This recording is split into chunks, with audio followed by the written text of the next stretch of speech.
1 Corinthians 9. I am free. I am an apostle. I have seen the Lord Jesus and have led you to have faith in him. Others may think that I am not an apostle, but you are proof that I am an apostle to you. When people question me, I tell them that Barnabas and I have the right to our food and drink.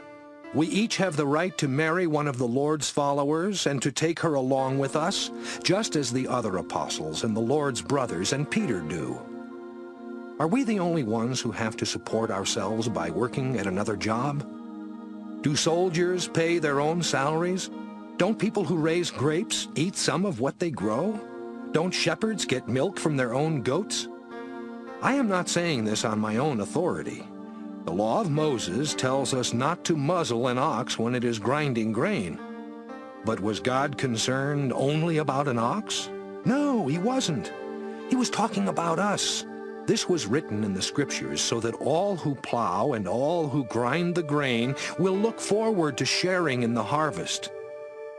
When we told the message to you, it was like planting spiritual seed. So we have the right to accept material things as our harvest from you. If others have the right to do this, we have an even greater right. But we haven't used this right of ours. We are willing to put up with anything to keep from causing trouble for the message about Christ. Don't you know that people who work in the temple make their living from what is brought to the temple? Don't you know that a person who serves at the altar is given part of what is offered? In the same way, the Lord wants everyone who preaches the good news to make a living from preaching this message.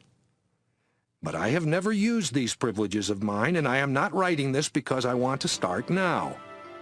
I would rather die than have someone rob me of the right to take pride in this. I don't have any reason to brag about preaching the good news. Preaching is something God told me to do, and if I don't do it, I am doomed.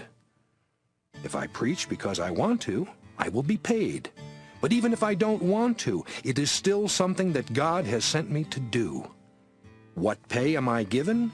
It is the chance to preach the good news free of charge and not to use the privileges that are mine because I am a preacher. I am not anyone's slave, but I have become a slave to everyone so that I can win as many people as possible. When I am with the Jews, I live like a Jew to win Jews. They are ruled by the law of Moses, and I am not. But I live by the law to win them. And when I am with people who are not ruled by the law, I forget about the law to win them. Of course, I never really forget about the law of God. In fact, I am ruled by the law of Christ. When I am with people whose faith is weak, I live as they do to win them. I do everything I can to win everyone I possibly can. I do all this for the good news because I want to share in its blessings. You know that many runners enter a race, and only one of them wins the prize. So run to win. Athletes work hard to win a crown that cannot last, but we do it for a crown that will last forever. I don't run without a goal, and I don't box by beating my fists in the air. I keep my body under control and make it my slave, so I won't lose out after telling the good news to others.